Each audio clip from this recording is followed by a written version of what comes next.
कि कृष्ण जी ने जब अर्जुन से कहा था अर्जुन जब नमाज पढ़ो तो क्या कहा था, योगी उज्जित, पूरे शरीर की एक्सरसाइज कर लेना, यानी रुकू सजदा सब, और ये पढ़ना दोनों हाथों को, ये लिखा बाकायदा महाभारत में, हृदय नमा, अपने दोनों हाथों को सीने पर रख लेना, वो रख लेता है। हमारे यहां बांध लेना, तो हम रखते हम भी हैं, वो बस दोनों हाथ जोड़कर रखता है, हम दोनों हाथ यूं करके रखते हैं। कि कृष्ण जी भी पक्के अहले हदीस थे, वो सूरह फातिहा पढ़ते भी थे और दूसरों को पढ़ने का हुक्म भी देते थे।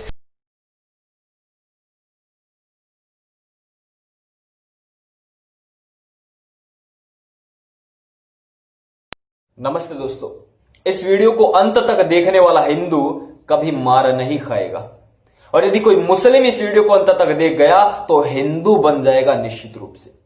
अभी आप एक बंदर को सुन रहे थे।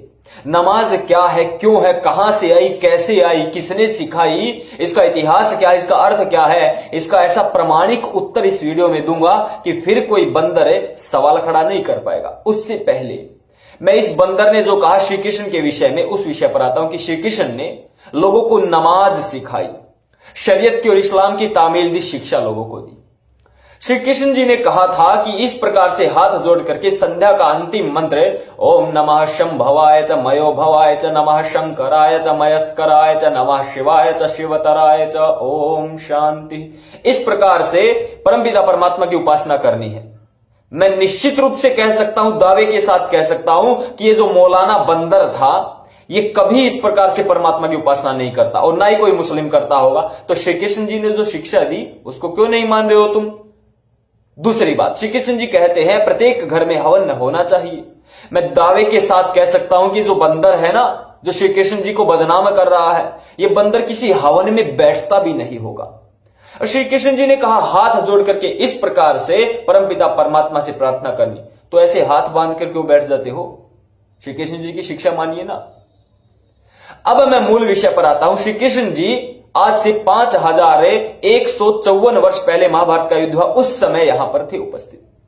और तुम्हारा इस्लाम कब आया? 1500 साल पहले तुम्हारा इस्लाम आया। तो पहले वाले की बाद वाला कॉपी करता है, सर्वमान्य सिद्धांत। एक छठी क्लास 5वीं कक्षा का बच्चा भी इस बात को जानता है, समझता है कि जो पहले हुआ है उसका बाद वाले ने कॉपी की है। और आप इस बात को उल्टा कह रहे हैं कि श्री कृष्ण जी ने नमाज की तालीम दी। अरे उस समय नमाज का कोई मुसलमान नाम का प्राणी, कोई जानवर इस संसार में था ही नहीं भैया, और तुम कह श्री कृष्ण जी उस समय नमाज की तालीम दे रहे थे। मूर्ख किसको बना रहे हो, अपने आप को या सामने वाले मुसलमानों को जो 2 पैरों वाले पशु हैं? हाँ, 2 पैरों वाले पशु को तुम बना सकते हो क्योंकि उनके पास दिमाग नहीं होता, इसीलिए उनको मूर्ख बना रहे हो। खैर, यदि आप ये बात नहीं मानते कि पहले वाले की बाद वाला कॉपी करता है, तो फिर आपको मिर्जा गुलाम अहमद, आज 1908 को मर गए थे, मिर्जा गुलाम अहमद अपने आप को अल्लाह का बाप कहता था। और मिर्जा गुलाम अहमद को आज 2 करोड़ मुसलमान हैं जो उसको अल्लाह का बाप मानते हैं पूरी दुनिया में। उनको कहते हैं अहमदिया मुसलमान। भारत में 15 लाख है। वो सारे के सारे मिर्जा गुलाम अहमद को अल्लाह का बाप मानते हैं। तो या तो आप ये मानिए कि श्री कृष्ण जी ने जो शिक्षाएं दी थी, वैदिक धर्म की जो शिक्षाएं थी, वो हमने तोड़ मरोड़ करके और 3500 साल के बाद गलत सलत रूप से हमने अपना ली। या तो ये बात मानिए, या ये बात मानिए कि मिर्जा गुलाम अहमद जो 1300 साल बाद लगभग इस्लाम के आए थे, वो अल्लाह के बाप हैं। फिर या तो उनको अल्लाह का बाप मानिए, या ये मानिए कि श्री कृष्ण जी ने जो शिक्षाएं दी थी उनको हमने गलत रूप से अपना लिया। इन दोनों में से एक बात मानिए। यदि दूसरी बात मानते हो तो भैया हमारे यहां पर बाप के रहते बेटे की कोई औकात नहीं होती। अल्लाह आदि को छोड़ दीजिए, मिर्जा गुलाम अहमद की प्रार्थना कीजिए, उसी की नमाज पढ़िए। ये तो था पहला विषय। अब दूसरे विषय पर आता हूं, मूल विषय नमाज। ये नमाज क्या है? नम अज अर्थात नम अर्थात प्रार्थना करनी, अपने आप को समर्पित करना। किसके सामने? अज अर्थात परमपिता परमात्मा के सामने, जिसका कभी जन्म नहीं होता, जो कभी समाप्त नहीं होता, जो सर्वशक्तिमान है, सर्वेश्वर है, सर्वव्यापक है, अजर अमर अभय अविनाशी पवित्र है, ऐसे परमपिता परमात्मा की उपासना करनी, प्रार्थना करनी। ये संस्कृत का शब्द है, शुद्ध संस्कृत का शब्द है। नम अज, ये पूरा का पूरा संस्कृत से ऐसे कैसे इन्होंने ले लिया है नमाज। ये कोई अरबी का शब्द नहीं है, कोई ये समझे कोई अरबी का शब्द है। ये उर्दू का भी शब्द नहीं है, भाषाएं तो सारी संस्कृत से ही निकली है ना। तो नम और अज अर्थात ईश्वर की उपासना करनी। अब ये जो मुसलमान है ना, ये जाने अनजाने सनातन धर्म के परमात्मा की ही उपासना करते हैं। ये सोचते हैं कि हम अल्लाह की इबादत करें, लेकिन जो नमाज शब्द है वो सारा का सारा संस्कृत से ऐसे का ऐसे इन्होंने कॉपी पेस्ट मार लिया। नम अर्थात प्रार्थना करनी, अपने आप को समर्पित करना, किसको? परमपिता परमात्मा को, जो वेदों में बताया है उस अज, ये पूरा का पूरा संस्कृत शब्द है। ये तो नमाज का अर्थ है। अब ये 5 बार की नमाज का क्या अर्थ है भैया? 5 बार के नमाजी होते हैं, ये भी सनातन संस्कृति से ही कॉपी पेस्ट किया हुआ है। हमारे यहां पर 5 महायज्ञ होते थे। कौन कौन सा? ब्रह्म यज्ञ, देव यज्ञ, पितृयज्ञ, अतिथि यज्ञ, बलि विश्वदेव यज्ञ। अर्थात जो पशु पक्षी होते हैं जो हमारे ऊपर निर्भर रहते हैं, उन सबको प्रतिदिन भोजन आदि देना। अतिथि यज्ञ, अतिथि का प्रतिदिन सत्कार करना। पितृयज्ञ अर्थात माता पिता की प्रतिदिन सेवा करनी, आचार्य की सेवा करनी। ब्रह्म यज्ञ, परमपिता परमात्मा जिसने हम सबको ये सब कुछ दिया है फ्री में, उसकी 2 समय प्रार्थना और उपासना करनी। देव यज्ञ, प्रतिदिन हवन यज्ञ करना। ये 5 महायज्ञ हर रोज एक गृहस्थी को करने चाहिए, ये शिक्षा हमारे यहाँ। तो 5 महायज्ञ से इन्होंने 5 बार नमाज बना लिया। हमारे यहां 5 बार का जो पंच शब्द है, इसका बहुत ज्यादा महत्व है। पंचगव्य होता है, पंचांग होता है, पंचाग्नि होती है, गांव में पंच होते हैं, सरपंच होता है, पंच पात्र होते हैं, पंच फल होते हैं, इस प्रकार के पंच रत्न होते हैं। 5 का बड़ा महत्व है। तो नमाज का इन्होंने 5 नमाज का इस प्रकार से यहां से कॉपी पेस्ट कर लिया। अब ये नमाज पढ़ने से पहले पंच अवयव, शरीर के पंच अवयव को शुद्ध करते हैं। ये भी हमारी वैदिक संस्कृति से कॉपी पेस्ट कर लिया इन्होंने। हमारे यहां वेदों का क्या नियम है?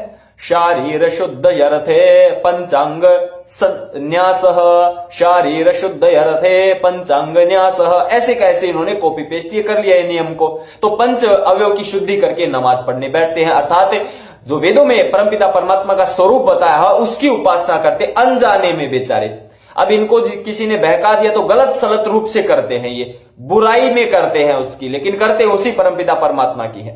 तो नमाज का अर्थ ये हुआ, 5 बार की नमाज हमारे यहां से कॉपी की गई। जो शरीर की शुद्धि करते हैं पंच अवयव की, वो नियम हमारे वैदिक धर्म से कॉपी किया गया।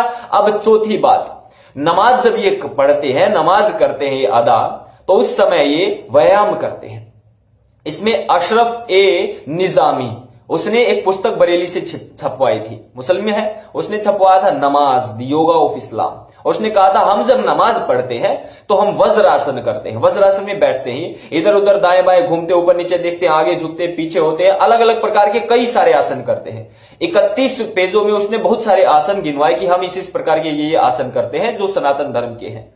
अर्थात ये जो नमाज पढ़ते हैं इसमें जो आसन करते हैं वो ये हठ योग जो हमारे यहां सनातन धर्म में है उसके अनुसार करते हैं। पूरा का पूरा हमारे यहां से कॉपी पेस्ट कर रखा है।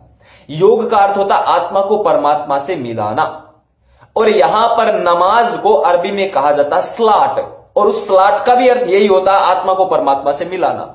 तो सीधा सीधा अर्थ ये जो नमाज शब्द है और स्लाट शब्द है पूरा का पूरा सनातन धर्म से कॉपी पेस्ट किया हुआ, अर्थ भी वो का वो निकलता है, और इनकी जो विधि है वो भी सारी की सारी कॉपी पेस्ट की हुई है।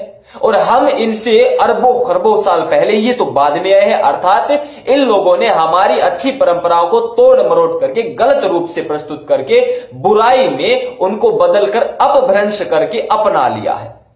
या तो ये बात सिद्ध हो रही स्पष्ट रूप से, कोई इसको नकार नहीं सकता, या दूसरी बात माननी पड़ेगी मिर्जा गुलाम अहमद इनके अल्लाह के बाप थे और इनको अल्लाह की उपासना नहीं करनी चाहिए, नमाज नहीं पढ़नी चाहिए। मिर्जा गुलाम अहमद जिनके 15 लाख मुसलमान भारत में भी है, उसको मानना चाहिए, उसकी नमाज अदा करनी चाहिए। अच्छा, तुम ये 7वें आसमान पर किसको ढूंढते हो भैया? ये काबा में कहां मुंह मारते हो आप लोग? मिर्जा गुलाम अहमद, अब सबको पता चल गया मिर्जा गुलाम अहमद की नमाज पढ़ना, इधर उधर मत जाइए। बाप के रहते बेटों को पूजना या उसकी उपासना करना, इबादत करना, नमाज पढ़ना गलत होता है, ये अच्छे संस्कार नहीं है। अब जिनको मेरी ये सारी बातें समझ में नहीं आई उनके लिए भगवान श्री कृष्ण की एक शिक्षा बताता हूं।